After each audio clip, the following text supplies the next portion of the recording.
Cyclamen Ederifolium, ou aussi appelé le cyclamen de Naples. Alors on est devant une plante fascinante de plusieurs points de vue. On va avoir, premier point de vue, en fait bien entendu, c'est cette couverture de fleurs, deux teintes principalement, le blanc et le rose tel qu'on le voit ici. Mais on est sur une plante qui va commencer à fleurir au mois d'août, avant les feuilles. Donc on va avoir vraiment dans le gazon cette hampe florale qui va se développer et puis qui va s'installer comme ça jusqu'au mois de novembre.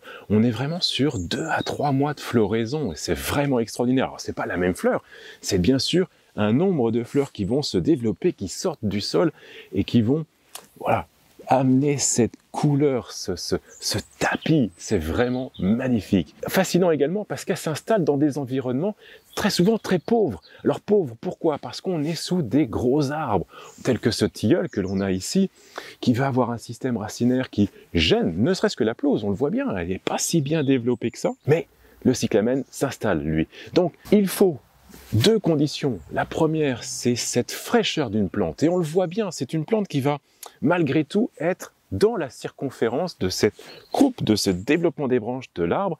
Donc vraiment, on va avoir cette première caractéristique à l'ombre, au frais, d'une autre plante. Et dans un sol, comme je l'ai dit, qui peut être relativement pauvre. Et on le voit, le bulbe, il forme un galet à fleurs. Vraiment, on est vraiment posé sur le sol. Donc, ça demande très très peu. Donc, peu de sol, un environnement donc très drainant, bien entendu, et cette fraîcheur. Et ce qui est fascinant, c'est que on va avoir dans cette fleur, traditionnelle du cyclamen, donc elle s'ouvre et puis hop, elle remonte sur elle-même et elle va libérer cette graine. Alors il y a beaucoup de graines et qui vont s'envoler et elles vont limite s'installer ailleurs. Et le ailleurs, ça peut être très loin du pied mère. Donc c'est ça qui est également extraordinaire, c'est qu'on va avoir une plante qui va coloniser les endroits.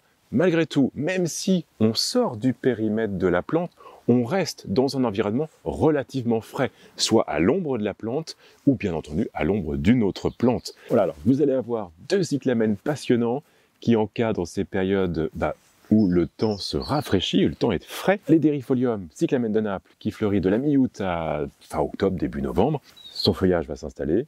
Et vous allez avoir l'autre cyclamen, le cyclamen Koum, qui lui prend le relais et à la sortie de l'hiver, et qui va fleurir de mi-mars à début avril. Voilà, deux cyclamens pour garnir vos sous-bois, le dessous des arbres, et amener de la couleur à une période où on en a bien besoin.